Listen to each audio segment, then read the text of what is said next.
Bonjour.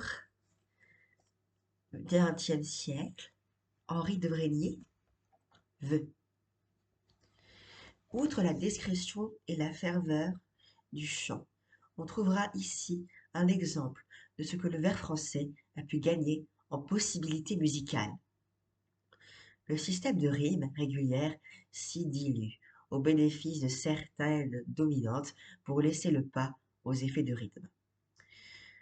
Je voudrais pour tes yeux la plaine et une forêt verte et rousse, lointaine et douce, à l'horizon sous un ciel clair, ou des collines aux belles lignes, flexibles et lentes et vaporeuses, et qui sembleraient fondre en la douceur de l'air, ou des collines ou la forêt.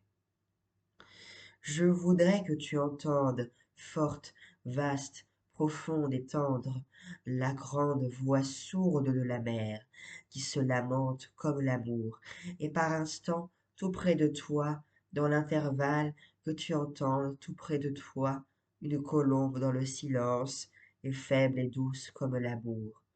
Un peu dans l'ombre que tu entendes sourdre une source. Je voudrais des fleurs pour tes mains, et pour tes pas un petit sentier d'herbe et de sable, qui monte un peu et qui descende, et tourne et semble s'en aller au fond du silence, un tout petit sentier de sable où marqueraient un peu tes pas, nos pas ensemble. Les médailles d'argile, Mercure de France, éditeur. Francis Jeanne, 1868-1938. Jusqu'à l'âge de 30 ans, Francis Jeanne eut une vie provinciale, en apparence très douce, continue, simple.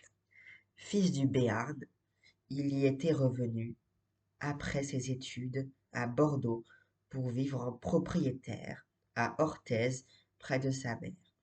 Mais une âme ardente et rêveuse, les désirs et les découvertes de la jeunesse, et toutes les impatiences d'une vocation poétique volontairement assumée loin de Paris, composaient, sous un tel calme, le levain d'une œuvre très personnelle.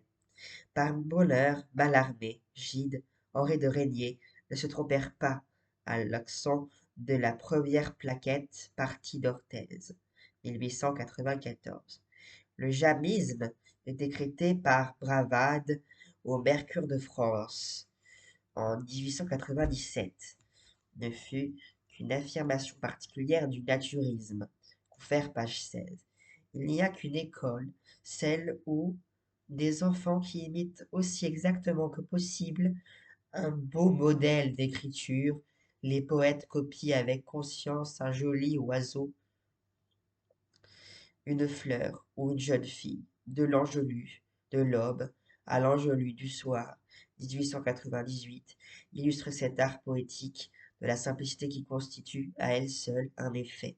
Ces quelques nouvelles, Clara Delébeuze, Almaïde d'Étremont, laissent place aux joliesses d'un romanesque subtil. Cette simplicité s'accentue encore dans le deuil de Prinevert, 1901, et surtout Clairière dans le ciel, 1906, qui chante l'éclaircie de la foi chrétienne, pleinement acceptée en 1905 sous la direction de Paul Claudel.